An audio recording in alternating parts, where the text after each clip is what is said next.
As President Trump begins week two, Democratic Party leaders meet this week discussing the future of their party, hoping to find a way to reconnect with voters. So is this a sign the party is finding some direction? Here to weigh in is Senator Bernie Sanders' former campaign manager and the president of Our Revolution, Jeff Weaver. Good to see you this morning, Jeff. Nice to see you, Ed. How are you? What's your advice to the party at this point? You're someone who ran a pretty darn good campaign. Just as Donald Trump was counted out by all of the pundits, so was Bernie Sanders. You came close. You came up just short. And the Democratic Party, it appears, had it largely rigged against you. You ran a very solid campaign. So what is your advice to Democrats moving forward? Well, Ed, this is the time for the Democratic Party to be bold, to grab onto those policy initiatives that will benefit middle-class and working-class people, to reestablish the trust that apparently was lost with many voters, particularly in the Rust Belt states. And that means standing up for fair trade, not the disastrous pro-corporate free trade. It means standing up for individual rights, standing with women. I think you've seen, Ed, across this country now, tremendous anxiety about what Trump is doing. These disastrous executive orders, one after another, a cabinet that it looks like a who's who of corporate America. I think there's a lot of opportunities here for Democrats, but they've got to be bold. But, Jeff, I've got to challenge you on that point. Let's just pick one issue then. Sure, there's plenty of controversies. But on trade, for example, you're talking about fair trade. Bernie Sanders was against TPP. Donald Trump this week says, we're done. We're not going to be party to that. Why are you not this morning saying, hey, that's a good move? I saw union leaders at the White House this week praising Donald Trump, saying that he's trying to work with them on creating jobs. Well, look, ending TPP was the right thing to do. I mean, that was a position that Bernie Sanders had. Eventually, that was a position that Hillary Clinton had. You know, the labor movement and people at the grassroots across this country have been fighting TPP. And what Donald Trump did basically is close the lid on the coffin. The thing was basically dead already.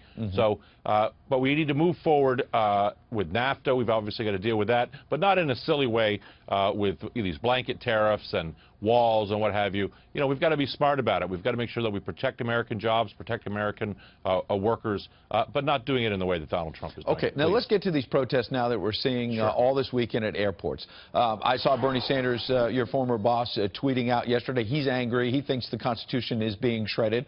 But the case from the White House is, wait a second, this is making America safer. What's wrong with extra vetting to make sure that among the refugees who may have a right to be here, there are not terrorists who want to harm us?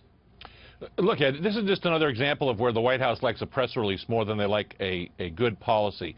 I mean, you saw for yourself that we had people trying to come back to the United States who had served with the American Armed Forces in Iraq, whose families were here because they had put their lives on the line to help American servicemen and women in dangerous places. What message does that send to the next war, that people who help us there are going to have our backs turned on them? You know, we need to have a smart policy. I mean, he's picked a few countries. If he was really concerned about this, where's Saudi Arabia? Obviously, that's a country where many of the 9/11 hijackers came from. You have, you know, families with small children being turned back. You know, this is about press release politics. This is about Donald Trump trying to look tough. But as you know, there was no consultation really with other parts of the government. People at the border don't really know how to enforce it. A federal judge has already stepped in to overturn some of it. At least part of it, yeah. Jeff, yes, last question here. We got a minute. Sure. I want to talk about that DNC race and just who's leading the party in general. We have this woman, Sally Boynton Brown. She's one of the candidates for DNC chair. She said this week that she wants to, quote, shut other white people down, which caused a lot of controversy. Then you have David Brock, a controversial figure on the left, who you took on as well. He's not running for DNC chair, but he's out there saying that the way Democrats stop Donald Trump, number one, is through impeachment, and that number two, he's digging up dirt on all the House and Senate Democratic candidates who will be coming up in 2 years, and that the way to do this is just scorched earth. I saw you quoted in the Daily Beast saying that this is ridiculous. Yeah, well, I'm no friend of David Brock. I think he was bad for the Clinton campaign. I think many of the Clinton people would tell you that as well. And the less the Democratic Party has to do with David Brock, the better off they will be. Look, we need a leader of the Democratic Party who's going to excite the base, who's going to bring in young people and independent people and other people who have not been involved in politics. Keith Ellison, the congressman from Minnesota, is clearly the person who not only has the ability to do it, but has the credibility. This is key. You may have two candidates, Ed, who have equal ability to do that, but Keith Ellison has the credibility on the street to do it. And I think Democrats would be wise to pick him.